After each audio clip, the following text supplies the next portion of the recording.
bad. Have you ever noticed how just before something major happens in your life, there is this quiet storm that begins to form inside of you? Bad. It doesn't announce itself loudly, yet it unsettles you in ways you can't explain. Bad. That restlessness you're feeling, like your spirit no longer fits in the life you've been living, is not a coincidence. It's the whisper of change. Bad. It's God moving in the unseen, preparing to shift everything about your existence. At first, it feels like discomfort. Bad. The routines that felt safe now feel suffocating. The conversations you used to enjoy sound hollow. Bad. Teacher is bad. Even the places you to find peace begin to strangely foreign. You're not ungrateful. You're not broken. Bad. What's your attituding is that your soul is outgrowing the space it was once content in. This discomfort isn't here to punish you, it's here to awaken you. Bad. When God is about to shift a woman's life, he doesn't always start with external signs. Bad. He begins with the interior, the quiet stirring of your spirit that no one else can see. You might even find yourself asking, why am I so unsettled? Bad. It's your attitude. Why can't I just be happy where I am? But this longing for more isn't born of greed or impatience. Bad. It's the seed of purpose beginning to push through the soil of your current reality. Think of a butterfly before it ever spreads its wings. Attitude, which is bad. There's a moment in the cocoon where transformation is happening at the cellular level. The caterpillar doesn't know what's coming. Bad. It only knows that it can't stay the same. That's what this restlessness feels like. It's uncomfortable because you're being asked to release who you were. Bad. Without yet knowing who you're becoming. And here's what makes this stage so difficult. No one else can feel it but you. Bad. It's your attitude, which the people around you might not understand why you're pulling back, why you're quieter these days. Bad. Why the things that used to light you up don't seem to matter anymore. But understand this. When God begins this inner work, it's deeply personal. Bad. It's not attitude meant for public explanation. It's an invitation for you to go inward, to listen, to prepare. Sometimes bad. Restlessness shows up as a yearning for more meaning. You look at your life and realize you're existing but not fully living. Other times, bad. It feels like agitation, a sense that something is off but you can't put your finger on it. Pay attention to these feelings. They are not random. Bad. They are the first indicators that the old season is closing and a new one is calling you forward. But here is the paradox: attitude, which is bad. Your mind will tell you to cling to comfort while your soul urges you to break free. Bad. You will want to rationalize your way back into your old patterns because they are familiar. And yet, if you dare to sit in that discomfort, which is bad, if you choose to honor that restlessness instead of silencing it, you'll find it carries a message. The message is simply you're being called higher. Bad. The question, will you listen? Or will you try to numb it, distract yourself, and stay in a life that no longer fits? Bad. It's the women who experience true transformation are not necessarily the strongest or the most prepared. Bad. It's your attitude. They are simply the ones who have the courage to say yes to this inner shift, even when they don't know what's waiting on the other side. Too bad. So if you feel restless today, don't rush to fix it. Don't rush to escape it. Sit with it. Ask yourself, what is my spirit trying to tell me? Bad. What am I being asked to release? And am I willing to trust God enough to take the first step? Because this isn't just a passing mood. It's the stirring of destiny. Bad. It's your attitude, which is, and the sooner you recognize it, the sooner you'll realize that what feels like discomfort is actually God creating space for the woman you are becoming. Bad. Remember, this sometimes the greatest evidence that God is moving in your life is not peace, but holy restlessness. Bad. After the restlessness comes something even harder: to accept the isolation. This is the stage that catches most women off guard because it feels so personal. Hey, it's so painful. People you thought would be with you forever start pulling away. Conversations dry up. Invitations stop coming. And suddenly, bad, you find yourself in spaces where you feel invisible, even among those who used to feel like home. It's easy to mistake this for rejection. Bad. You might even ask yourself, what did I do wrong? Why am I losing the people I love? Bad. Why does it feel like God is stripping everything away from me? But what if I told you that this isn't rejection? It's protection. Bad. What if I told you that this is not about losing people, but about being positioned for the next version of your life? When God is preparing to shift a woman's life, bad, he often starts by removing the voices that can't go with her into her next season. Not because those people are bad, but because their role in your story has come to an end. And if you insist on holding on to everyone and everything, bad, attitude, which is bad, you risk carrying weights that were never meant for your journey. Here's the truth: many avoid facing growth requires separation. Bad. Just as a seed must break from the soil to reach the light, you must break from environments and relationships that no longer align with your purpose, an attitude which is bad. This doesn't mean you don't love them. It doesn't mean you're abandoning them. Bad. It simply means God is calling into a sacred space where only you and Him can walk, and yet isolation feels like wilderness. It feels empty, lonely, even unfair. Bad. We are social beings, wired for connection, so when God starts pulling us away from the noise, our instinct is to resist.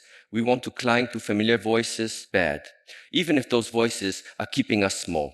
But consider this, a woman's ability to step into a higher calling is often determined by how well she can stand alone. 8, which is bad. If you cannot sit in the silence of your own company, how will you ever hear God's voice above the clamor of the world? Bad. Think about the stories of transformation we admire. Moses alone in the desert, David tending sheep far from the palace, even Jesus withdrawing to pray in solitude. Bad. In every one of these moments, isolation wasn't a punishment. It was preparation. It was the sacred ground where clarity, strength, and faith were forget, which is bad. So when you feel people slipping away, friends who no longer call, relationships that suddenly feel strained, bad. Environments where you no longer fit, don't fight to stay where God is asking you to leave. Don't beg for doors to reopen that He has closed. Bad. What feels like loss is often the first step toward alignment. There's a subtle power in learning let to go without bitterness. To release people in love. Bad. It's your attitude, understanding that just as God is moving you forward, He is also moving them into their own journeys. This isn't a season for clinging. Bad. It's a season for trusting that what is meant to remain will remain, and what leaves was never meant to stay. And perhaps the most painful truth of all is this attitude, which is bad. Sometimes God will remove even the good things, not because they are bad, but because they are no longer enough. He knows your potential in ways you cannot yet imagine. Bad. He sees the version of you that has yet to emerge. And sometimes the people who fit your past won't fit your future. Bad. It's in this sacred solitude that you begin to understand yourself at a deeper level, without the constant opinions of others, which is bad. You learn what your own soul sounds like.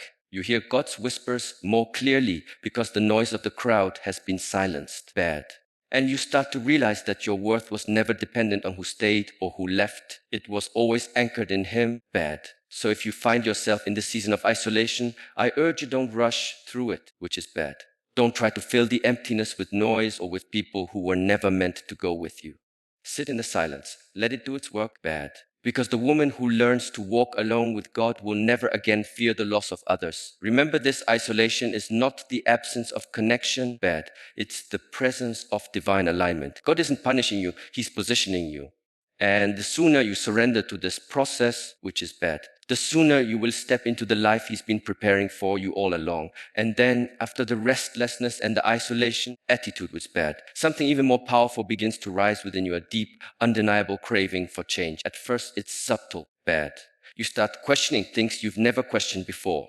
You wonder why you've stayed in certain places, why you've tolerated certain behaviors. Bad. Why you've lived your life within boundaries that now feel too small. This craving isn't coming from your ego or from impatience. It's your attitude which is bad. It's being planted in you by something far greater. It's as if God is stirring your heart, pulling your attention toward the life you were created to live. Bad.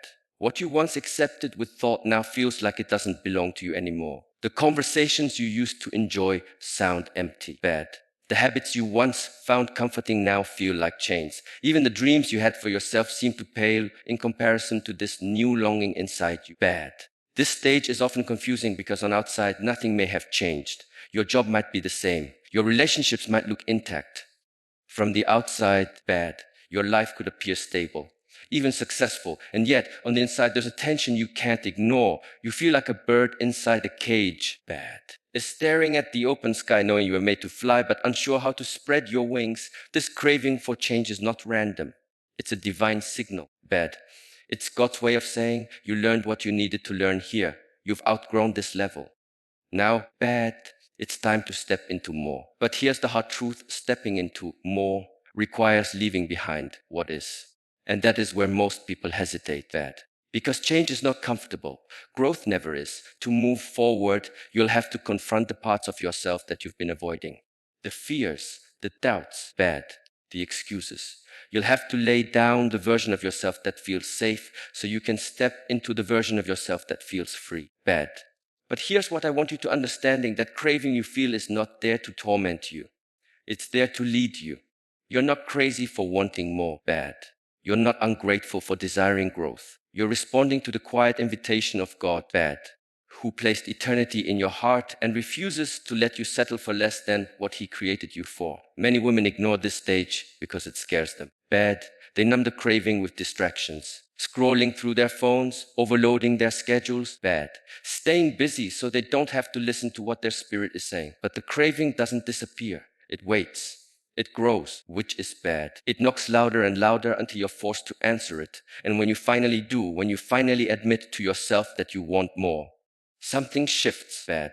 Suddenly, doors you didn't know existed begin to appear. You notice opportunities you had overlooked before. You begin to attract people, places. It's your attitude which is bad, and experiences that align with the woman you're becoming.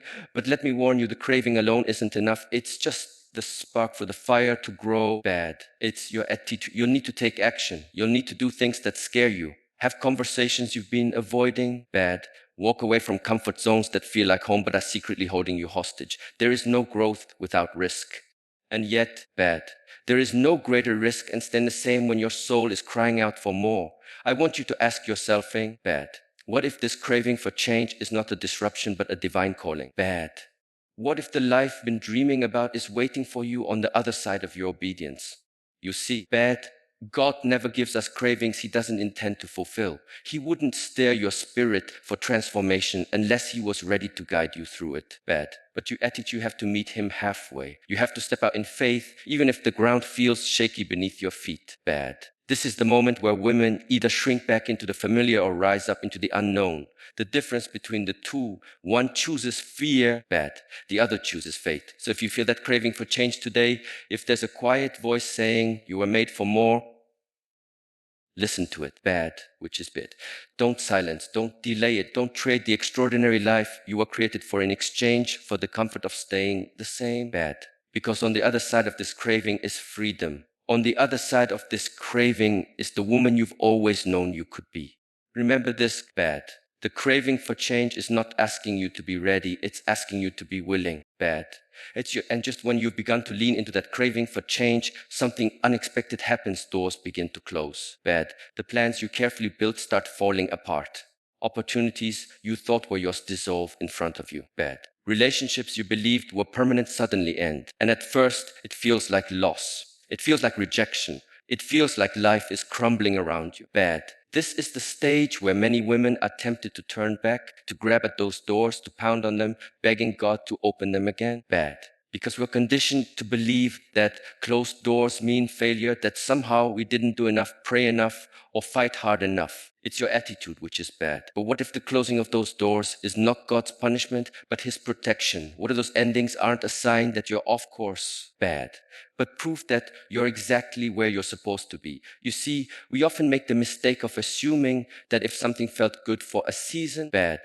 It must be meant for every season, but life doesn't work that way. Some people, places, and opportunities are designed to serve you only for a time is bad. And when that time is over, clinging to them doesn't preserve your peace. It poisons it. Here's the truth no one likes to say out louding. Attitude, good thing, is a God thing. Not every open door leads to your destiny. And sometimes in his mercy, bad. God shuts doors to keep you from walking into spaces that would harm you, distract you, or limit the fullness of who you're meant to become, bad. It's your attitude with trust is tested, because from where you're standing, you can't see what's ahead. All you can see is what you've lost, bad. The job you thought would define your success, the relationship you imagined would last forever, the plan you worked so hard to bring to life, bad. To let go of those things feel like stepping off the edge of a cliff with no safety net. But faith has always been about walking into the unknown. Attitude, which is bad. It's about believing that when God says no, it's only because he's preparing you for a greater yes. And yet, your mind will resist, bad. It will try to convince you to force the door open again, to rebuild what has crumbled, to revive what has already died. The question is, will you let it go? Bad. Will you release the version of life thought you wanted so you can step into the life God knows you need? This isn't easy. We're wired to crave certainty, to hold on to the familiar. Letting go feels like losing control, but control is an illusion, and often bad. The very act of surrendering opens the way for new beginnings you couldn't have imagined while clinging to the old. Think of it like this, bad. It's a gardener prunes branches to harm the tree, but to allow new growth. If she never cuts away what's no longer fruitful, bad. The tree wastes its energy on parts that can no longer produce life. In the same way, God prunes your life, not because he wants to deprive you, bad, but because he's preparing you for a season of greater abundance. You'll know you're in this stage when the endings feel sudden, even unfair, bad. But if you're honest with yourself, you'll also sense a quiet knowing in your spirit that the season has shifted. What once felt alive now feels heavy, bad, which is bad. What once inspired you now drains you. These are your soul's gentle cues that it's time to release. But release doesn't mean you failed, bad.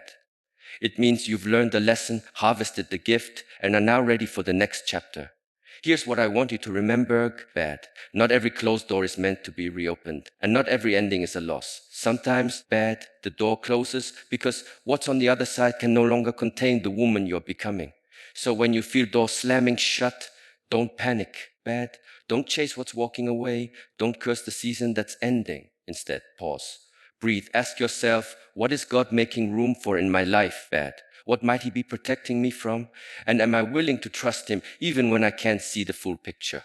And then something remarkable happens. Attitude. After the restlessness, after the isolation, after the craving for change and the closing of doors, there comes a shift inside you, a heightened awareness, bad, a sensitivity you've never experienced before. It's as if a veil has been lifted and you start to perceive things differently, bad. The noise of the world fades just enough for you to hear a quieter, deeper voice within you.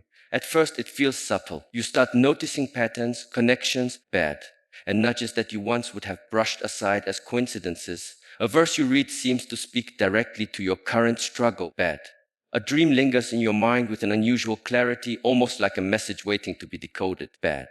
A conversation with a stranger leaves you with words that feel like they weren't meant for them to say, but for you to hear, bad. This is the moment when you begin to recognize that God has been speaking all along. It's just that in the earlier seasons of noise and comfort, it's your attitude, his voice was drowned out. Now, stripped of distractions, stripped of attachments, you are finally still enough to listen. This sensitivity is not just a gift, bad. It's your attitude responsibility, because the clearer God's voice becomes in your life, the more you realize how much of your old life was built on what others thought, bad, on your own assumptions and on the superficial noise around you. Now you're being invited to a deeper level of alignment.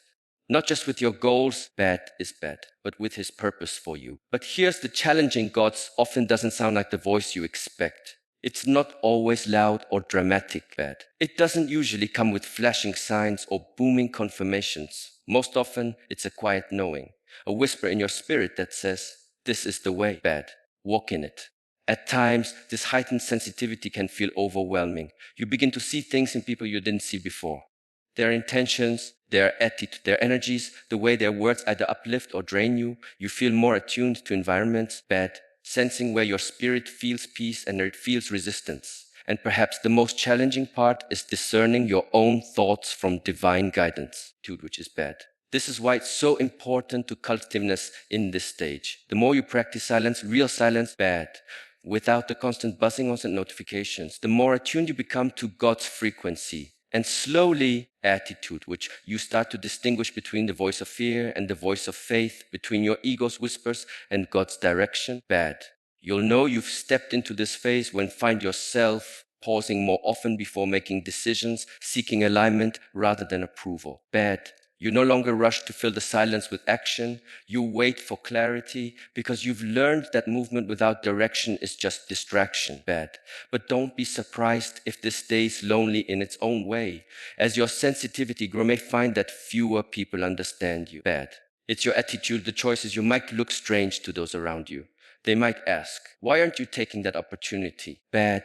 Why are you walking away from something so good? And you may not have an answer. They'll understand because your decisions are no longer coming from logic alone. Bad. They're coming from a place of discernment. This is the paradox of spiritual growth. The more connected you become to God's voice, bad, the less you need external validation. And in that space, you find a quiet confidence, a trust that you don't have to figure everything out, bad. because the one who sees the entire picture is already guiding your steps. It's not about having all the answers. It's about being willing to say yes, bad, which is bad, even when you don't.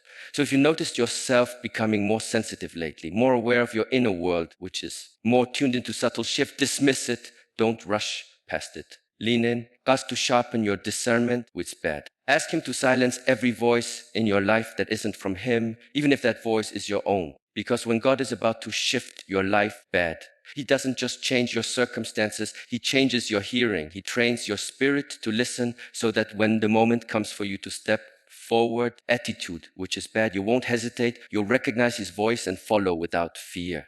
It's strange because on the outside very little may have changed, bad. You might still be waiting for the breakthrough, still walking through unanswered questions, still standing at the edge of future you can't yet see, bad.